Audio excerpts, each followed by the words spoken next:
Hello, and welcome to Investing Terms Explained.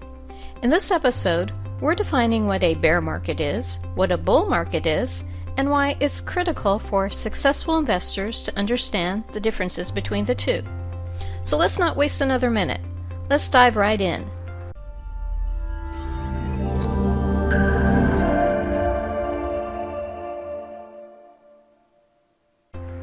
So what is the difference between a bear market and a bull market?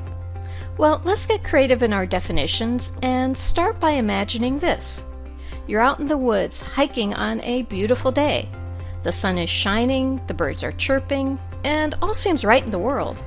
Suddenly, you hear the snapping of twigs behind you. There's a grunting sound. You pivot quickly.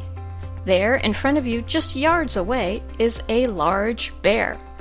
Your heart quickens as he rears up on his hind legs, showing his massive teeth. His paws slash downward, and you see the glint of sharp claws. As you anxiously contemplate your next move, you're reminded of what your economics professor told you about bears. Well, bear markets, that is, and how they got their distinctive name.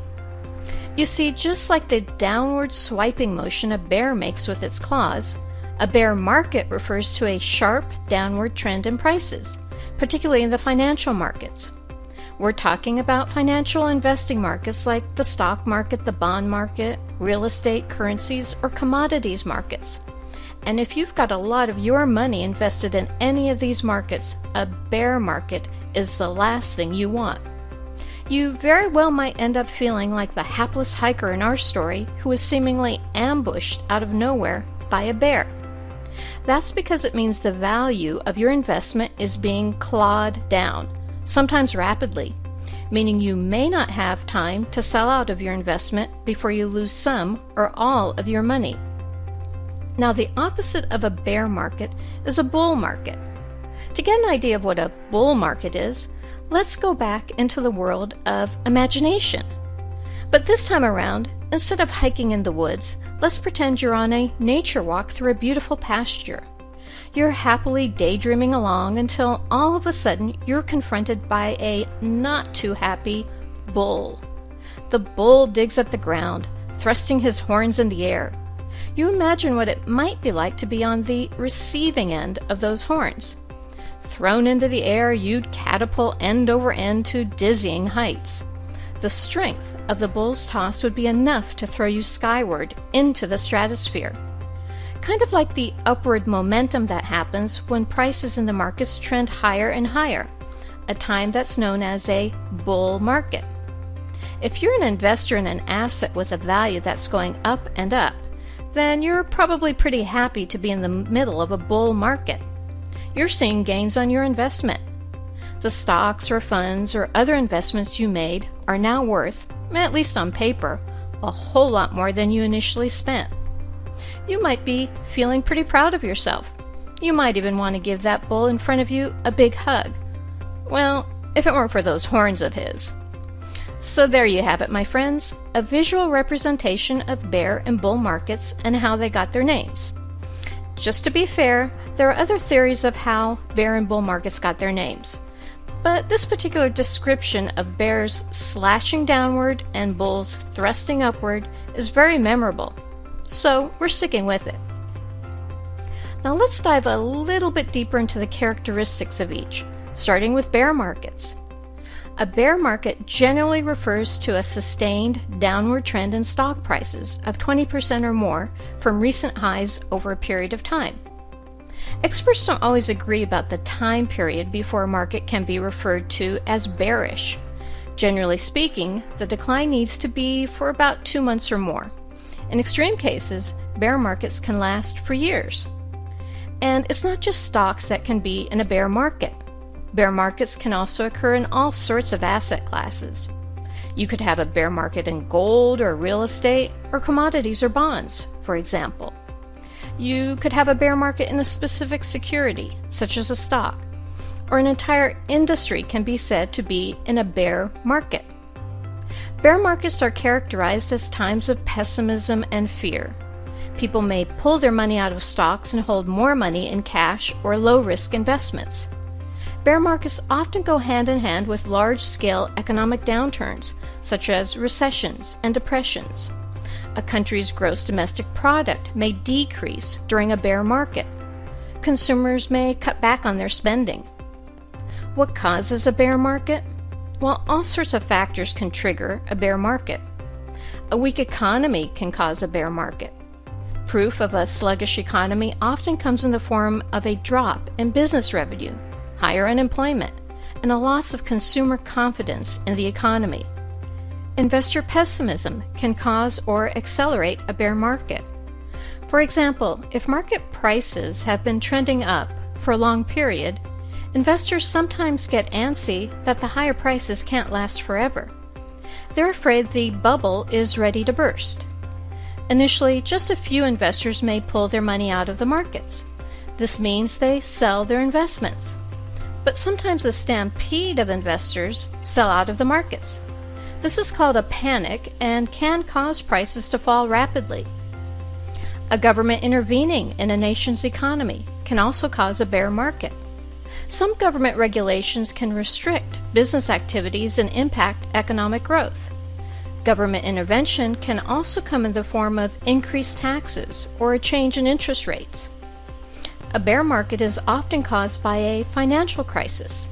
In some cases, the financial crisis that spurs a bear market can be very large. It can even have a trickle-down effect that impacts one area of the economy and then spreads to other areas. An example of this is the financial crisis of 2008.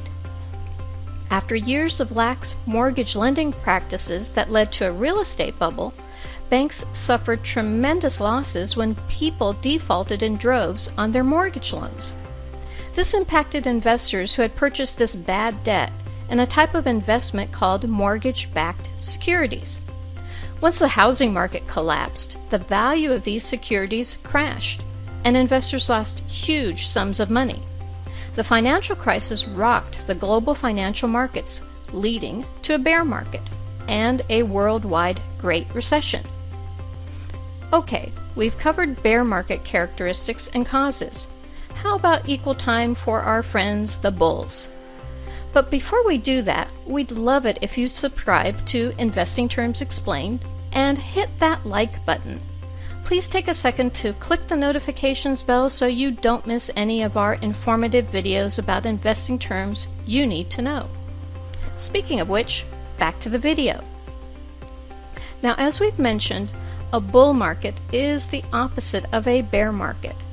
A bull market generally refers to a sustained increase in prices of 20% or more from recent lows over a period of time.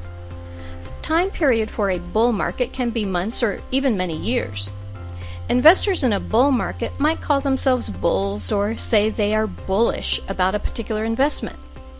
During a bull market, investor confidence is high. People are optimistic. They may pile into the markets to get a piece of the action.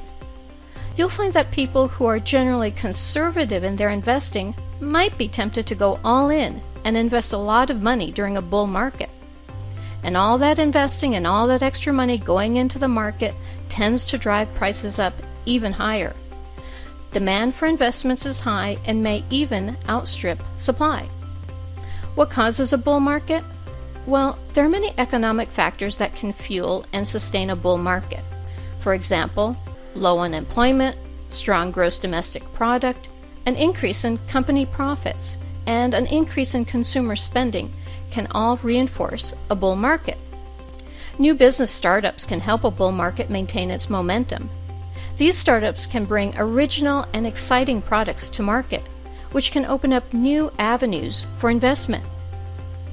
Governments can have a hand in propelling a bull market. They can reduce or eliminate restrictions on certain industries. They can impose tariffs that favor domestic products over products from foreign competitors. They can decrease corporate taxes, which gives companies more money to spend on growing their companies, hiring more people, and bringing new products and services to market. Governments can also lower interest rates. This means companies can borrow money cheaply and use that money to fund expansion efforts. In many respects, a bull market can be a sort of self-fulfilling prophecy. The more people who believe in the market and are confident enough to invest in it, the more it will grow and expand. And therein lies the danger, because historically bull markets always come to an end. Sometimes the end is quite dramatic, as we saw during the dot-com crash of 2000 and the global financial crisis of 2008.